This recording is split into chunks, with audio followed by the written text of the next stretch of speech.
Muy buen de todos, mi nombre es Gerardo Valtierra Vázquez y el día de hoy voy a hablarles sobre el texto Historia lingüística, migraciones y asentamientos, relaciones entre pueblos y lenguas de el lingüista mexicano Leopoldo Baliñas, quien fuera catedrático de la UNAM. Este texto se encuentra en la serie de libros Historia Sociolingüística de México, su primer volumen. Este texto maneja varios temas. La primera parte es un recuento histórico de las principales familias lingüísticas eh, prehispánicas. Y luego nos presenta una serie nos detalla las problemáticas que tenemos eh, para poder formar esta historia lingüística y por qué lo que tenemos son solamente aproximaciones. Y también en qué sentido eso está bien y esto eh, pues tiene que tomarse con ciertas precauciones. Entonces, bueno, eso mismo lo que haré yo en esta exposición.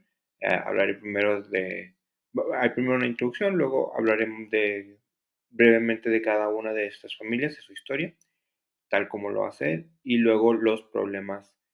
Me voy a centrar más o me voy a tener únicamente en los problemas lingüísticos. Él también maneja otros problemas que dificultan el entendimiento de mm, tanto de las migraciones, los asentamientos, etcétera, como de lo específicamente lingüístico.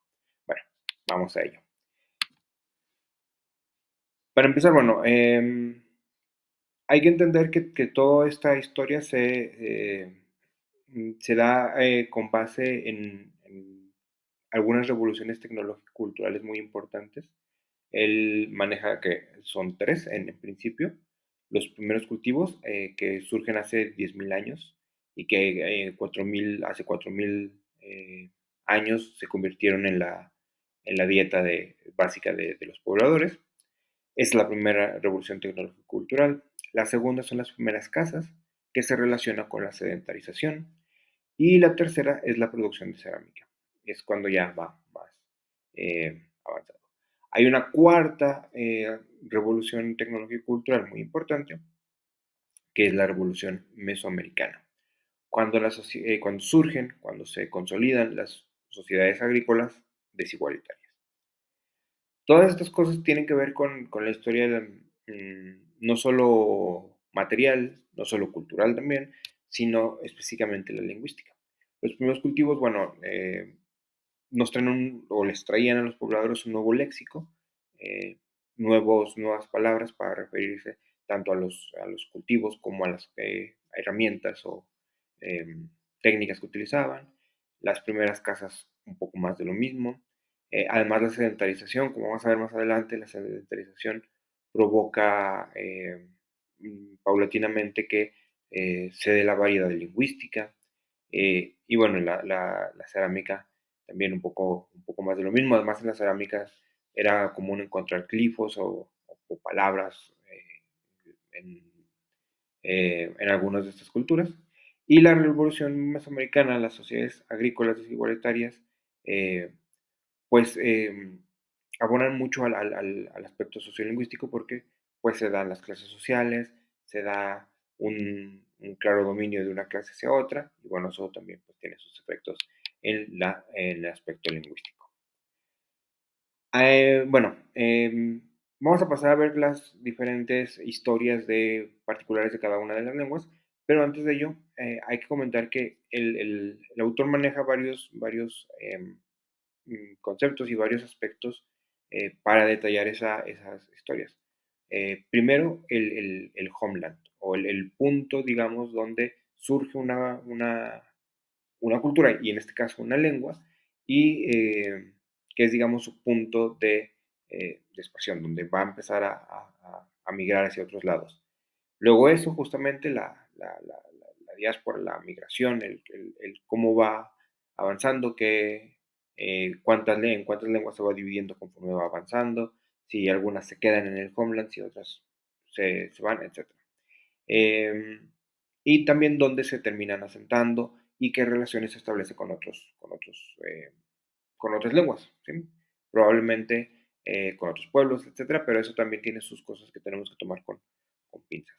Tiene varios criterios para determinar esto, en general los estudiosos tienen varios criterios, como puede ser criterios puramente históricos, criterios arqueológicos, que son quizá los que más saltan a la vista. eh, Hay otros tipos de criterios y también están los criterios lingüísticos.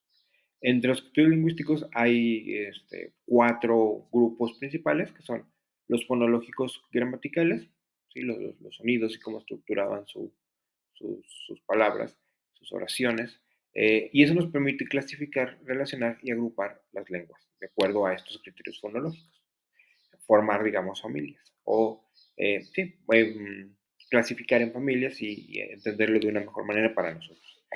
Hay también léxicos, que bueno, es cómo se relaciona la función referencial de estos léxicos, de estas palabras a, a qué se referían o qué estaban representando, con la biogeografía, la toponimia, es decir, los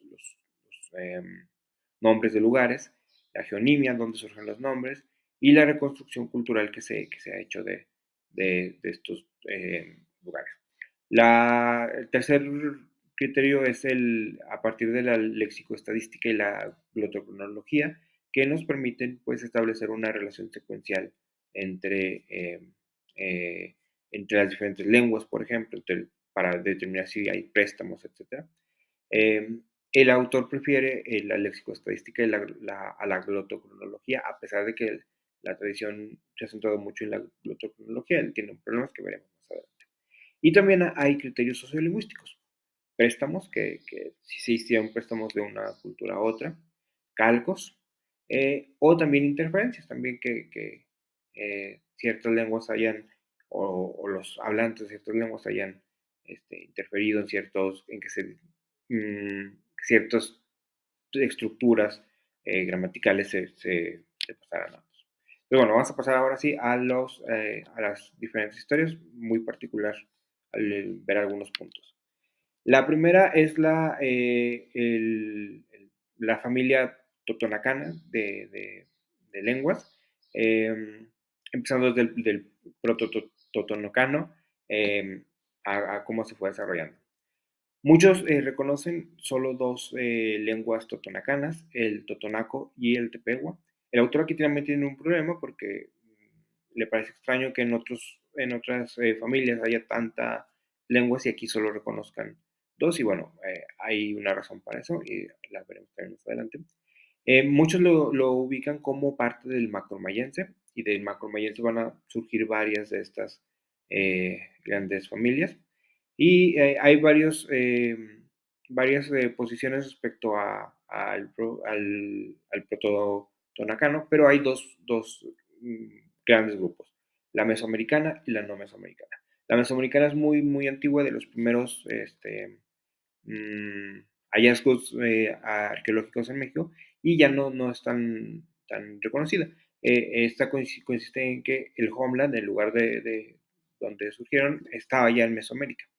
La más aceptada es la no mesoamericana, que ubica su homeland fuera de Mesoamérica y después la migración los trajo a Mesoamérica.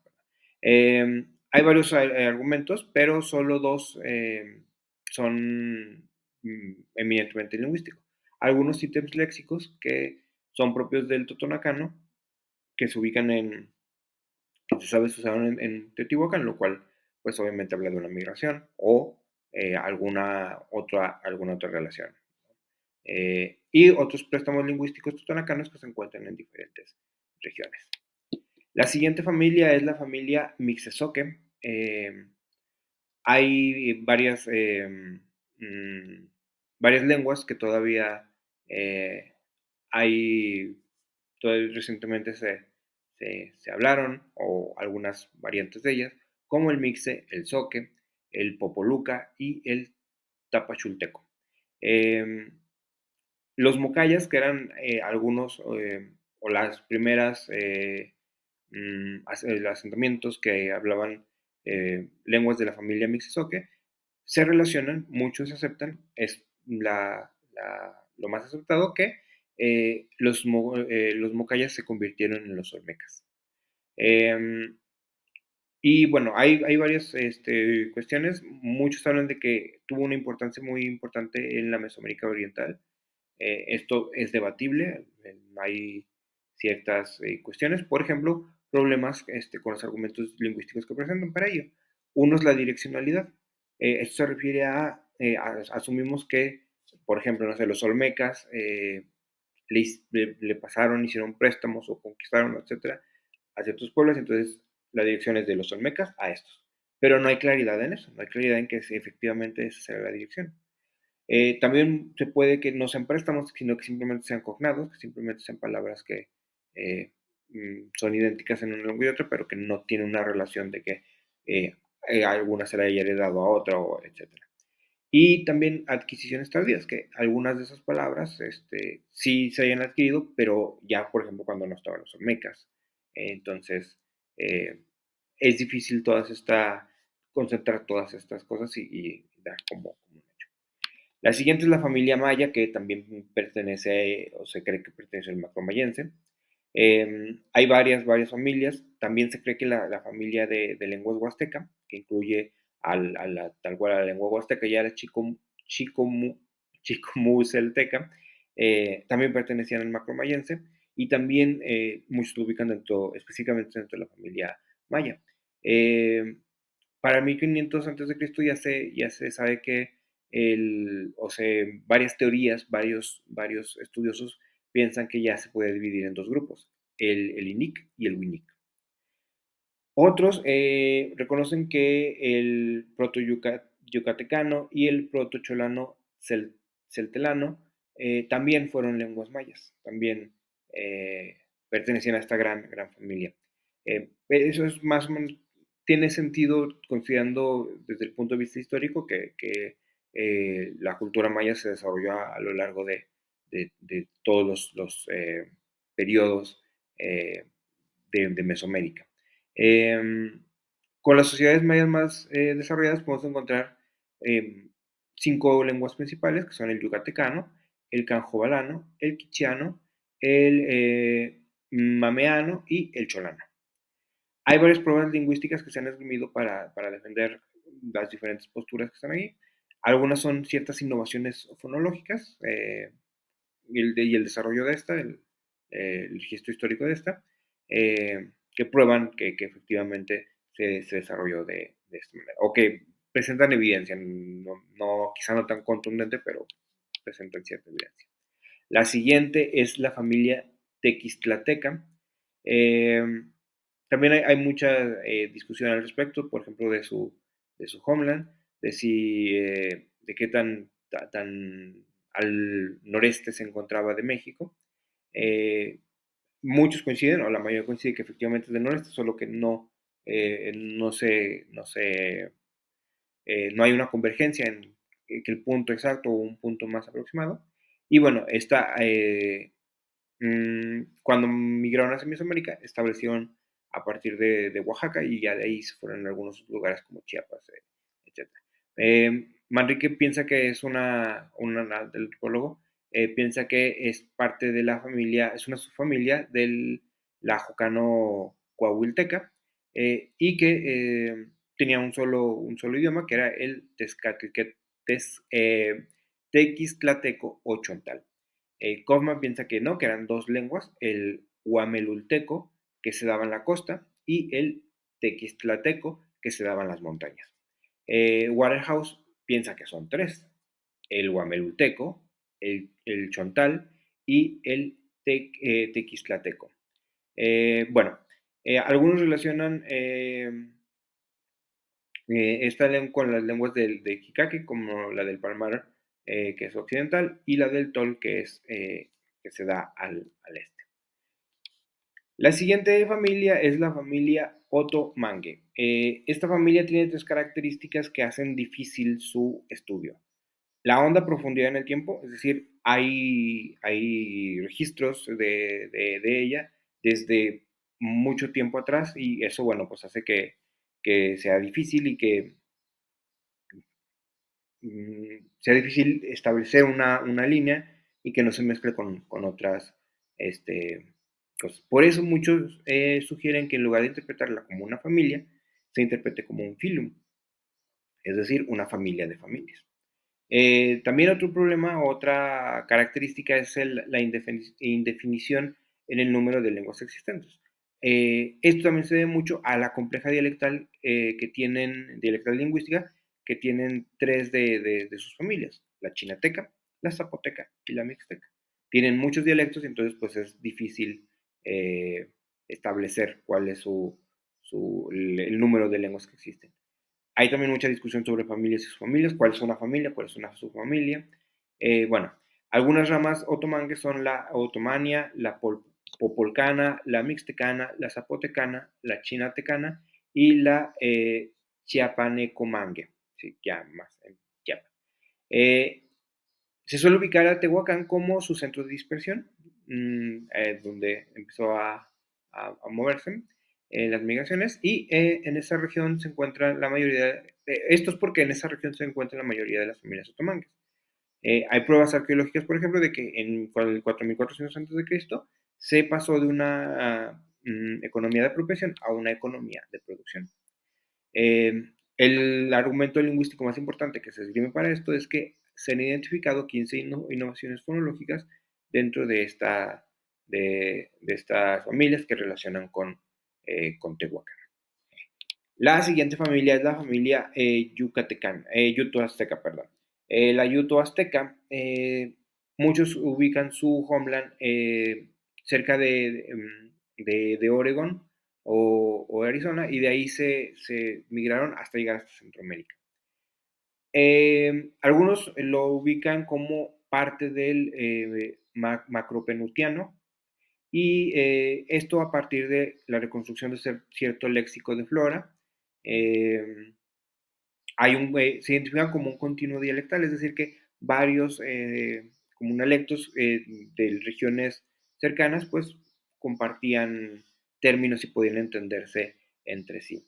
Eh, Muchos lo ubican más a partir de un modelo de expresión de la lengua de onda, de efectos de onda, que de árbol genético. Es decir, árbol genético es tal cual como un árbol genealógico de familias de lengua, y digamos que los hijos de una lengua y luego los hijos de los hijos, como un árbol genealógico, vaya. El efecto de onda no, el efecto de onda es que se va esparciendo mmm, tal cual como una onda eh, a los puntos contiguos. Hay otros modelos que también, pero en este caso se ubica más como con el efecto de onda.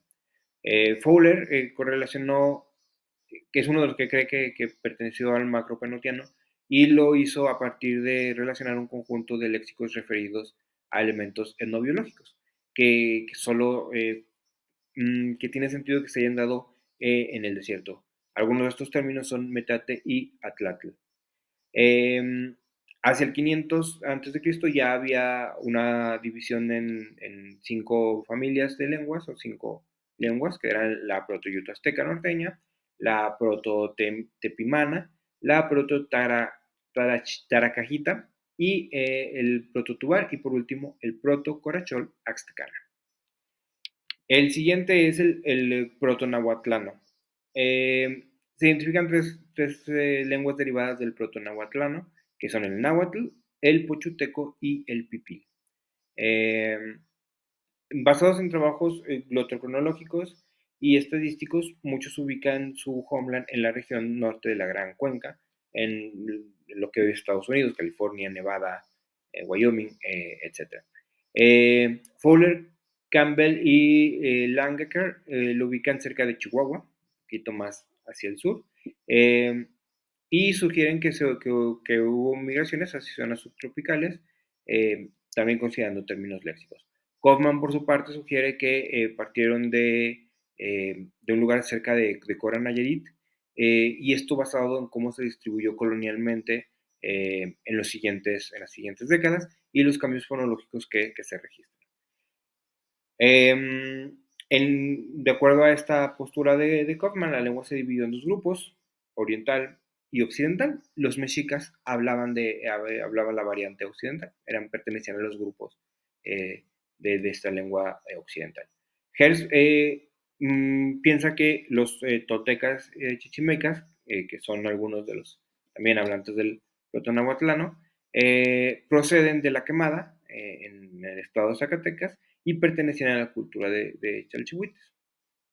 Todas estas posturas, si conocen un poco sobre las teorías de la migración mexica y eh, de su mito, de la ciudad mítica de Chicomostoco, podrán ya un poquito relacionar con, con esto, con estas diferentes versiones. Eh, el náhuatl, que es una de las lenguas, se llegó a considerar con el tiempo una lengua de prestigio. Y bueno, esas son la parte histórica, entonces pasemos a otros elementos importantes para poder entender cómo se desarrolla esta historia y por qué el autor tiene sus reservas al respecto. Primero, una cosa muy importante es entender el término de comunidad. Comunidad como una unidad social básica en la que pues, los sistemas de poder y control social delimitan cómo actúa una comunidad. Eso se entiende aquí como comunidad en general. Y bueno, es importante porque a través de la comunidad circulan los sistemas de significación y bueno, la lengua, por supuesto. El autor identifica dos tipos de comunidad. Una comunidad concreta en la que la mayoría de las interacciones lingüísticas y sociales en general son cara a cara. ¿Sí? Las personas se conocen entre sí, se crean grandes redes comunicativas muy densas, tienen su propia lengua o comunalecto. En cambio está la comunidad imaginaria. La comunidad imaginaria es que la mayoría de las personas no se conocen entre sí. Hay poca interacción, o entre la mayoría es nula la interacción. Y las comunidades concretas se insertan en estas comunidades imaginarias, digamos, de manera artificial. ¿A qué se refiere con artificial? Eh, que es más bien nosotros las ubicamos a través de estas relaciones, ¿no? Nosotros decimos, pues es parte de todo esto. Un ejemplo, pues muy sencillo, con las personas que convivimos normalmente en nuestro municipio, a lo mucho, quizá un poco más centrado, sería comunidad concreta. Y, por ejemplo, una comunidad imaginaria, pues son los mexicanos. Los mexicanos formamos una comunidad imaginaria porque pues no nos conocemos entre sí, no interactuamos entre nosotros. Bueno, eso hay que trasladarlo a las sociedades sedentarias prehispánicas. También los movimientos humanos, bueno, no olvidar que es uno de los temas centrales del autor, cómo estudia a partir el estudio lingüístico a partir de la historia de los movimientos humanos, de las migraciones.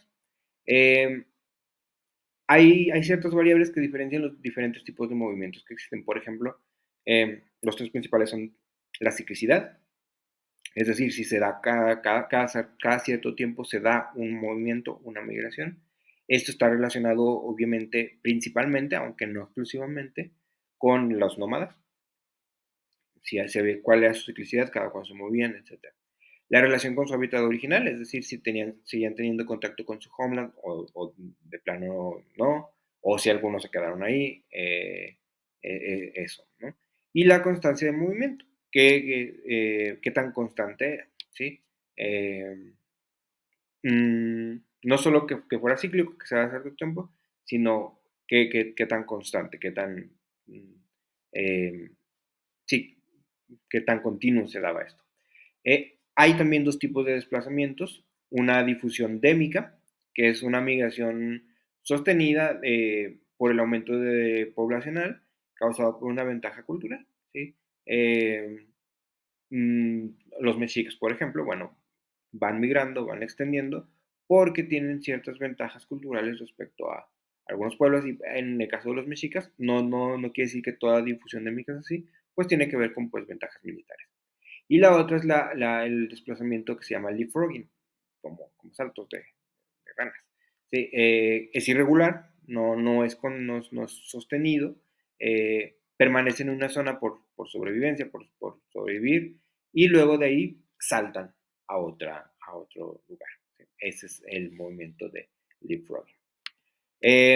Hay más cosas que notar que de prácticas sociales que son relevantes para la historia lingüística, por ejemplo, el modo de vida. Los nómadas, si son nómadas y son sedentarios.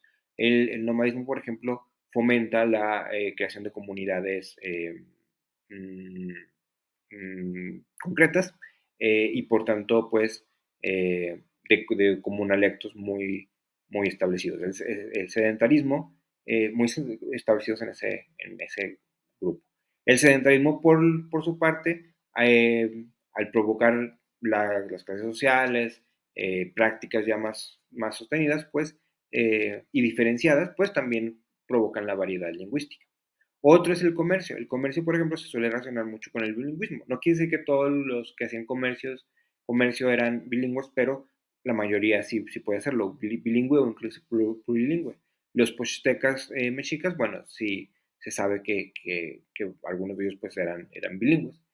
También el sistema de pesos y medidas tiene que ver con el comercio, también es parte del universo lingüístico, las estrategias discursivas que fomentaban ellos y que se expandían luego a otras esferas sociales, y la trascendencia cognitiva de la interacción, es decir, qué tanto las personas se quedaban o incluían en su sistema cognitivo eh, las diferentes eh, eh,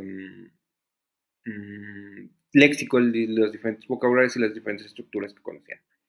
El control estatal, el control de un sistema estatal, pues eso también tiene que ver con cómo se transmite la lengua, ciertas prácticas agrícolas o todas las prácticas agrícolas, no solo por la función referencial del léxico, es decir, porque eh, hay, cada cultivo pues tiene sus nombres, etcétera, sino también porque también se integran estas prácticas y la manera de expresarlas, pues también se integran en el sistema cognitivo. Eh, en varios niveles, ¿no? Por ejemplo, bueno, pues no es raro pensar o no es raro notar la importancia del maíz, por ejemplo, incluso en los mitos eh, de origen, ¿no? Bueno, eh, hay ciertos problemas lingüísticos para poder tomar como una verdad 100% indudable todos los registros históricos de la lingüística en México. Primero, el primero de ellos es la identificación de las lenguas. Hay ciertos fenómenos fronterizos que pues no sabemos o no se ha sabido cómo ubicarlos. También la ponderización y la jerarquización de los criterios y de los elementos diagnósticos. Eh, Se utilizan muchos criterios y pocas veces son criterios puramente lingüísticos. Entonces hay que tomar en cuenta más los criterios puramente lingüísticos que las variables externas. Una variable externa, por ejemplo, que tiene mucho peso y que es un problema grave, es el nombre. Le asignamos un nombre a algo y a partir de eso mm, mm, entendemos todo lo demás, ¿no? Llamamos totonacano a ciertas comunalectos y entonces ya decimos, pues sí, solo hay dos lenguas. Y no, bueno, él dice, hay que ir al revés, ¿no? Hay que ver eh, los criterios lingüísticos, ver los diferentes comunalectos y ver si alguno de ellos sí puede ser una familia o no. Antes sí, es totonacano y entonces debe tener sus características. Eh, También algo común es que para la historia es muy importante los textos y a partir de los textos pues se reconstruye la historia, pero eso no es tan positivo desde el punto de vista lingüístico, eh, porque es una práctica histórica más que lingüística. Entonces, eh, los textos no son una evidencia tan fuerte como lo es para otros estudios históricos. Para la lingüística no es tan... Porque, bueno, los textos solo es una parte de la lengua, ¿no? La lengua, eh, además eran más de tradición oral, entonces, bueno, todo eso, ¿no? La identidad de la lengua con un grupo étnico. También derivado de esto del nombre y todo, solemos, o los antropólogos, los historiadores, suele identificar inmediatamente una lengua con un grupo. Y ahí dice que con un grupo étnico. Y ahí dice Maliñas que hay un doble salto acrítico. Primero, identificar ciertos rasgos culturales con un grupo étnico. No todos los rasgos culturales que son similares es que son parte de ese grupo étnico. Puede que no tenga nada que ver. Y luego identificar a ese grupo étnico con una lengua. ¿Sí? O a una lengua con ese grupo étnico. Esos son los dos saltos que se hacen. Y bueno, como decimos, el nombre es em, usado como una estrategia de adscripción, identidad o alteridad, pues no es tan positivo como se, se cree. Em,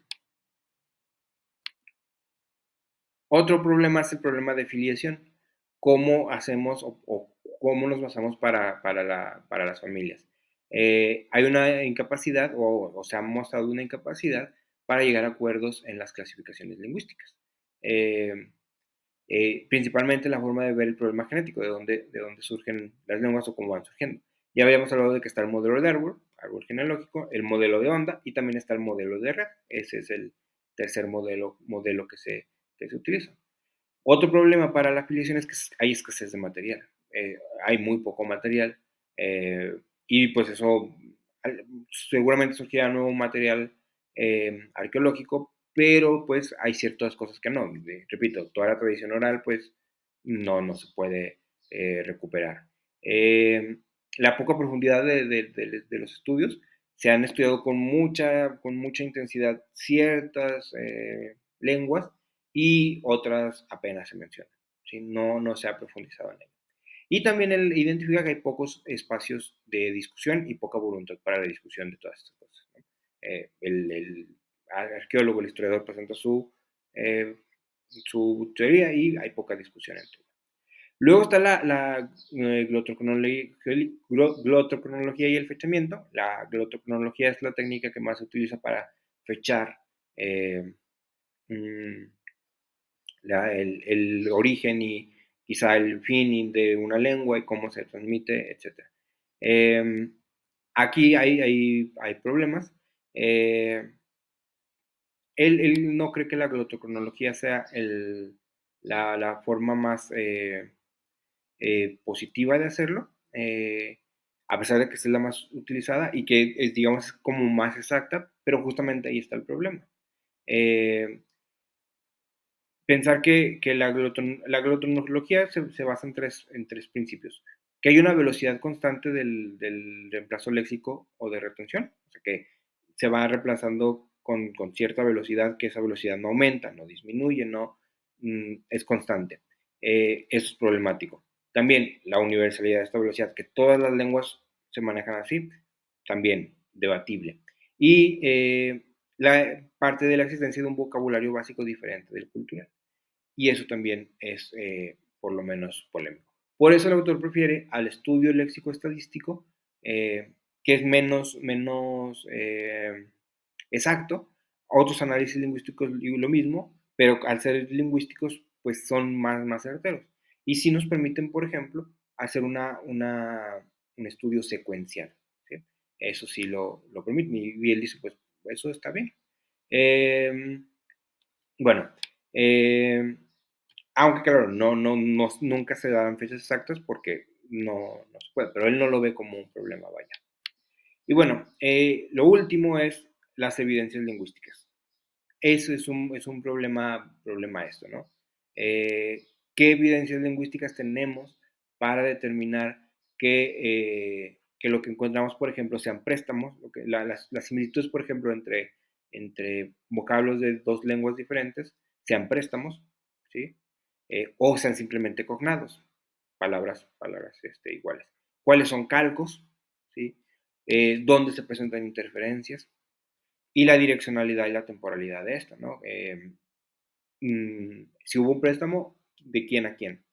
¿Y cuándo? ¿Sí? Lo que decíamos, por ejemplo, de los olmecas. ¿Cuáles son las pruebas de que efectivamente esos préstamos vengan de los olmecas hacia los teotihuacanos, por ejemplo? Eh, y temporalmente, si se dio, si digamos, si esa es la dirección, pero se da un momento donde ya los olmecas ya no existían como tal, pues ya no podíamos hablar de un préstamo olmeca.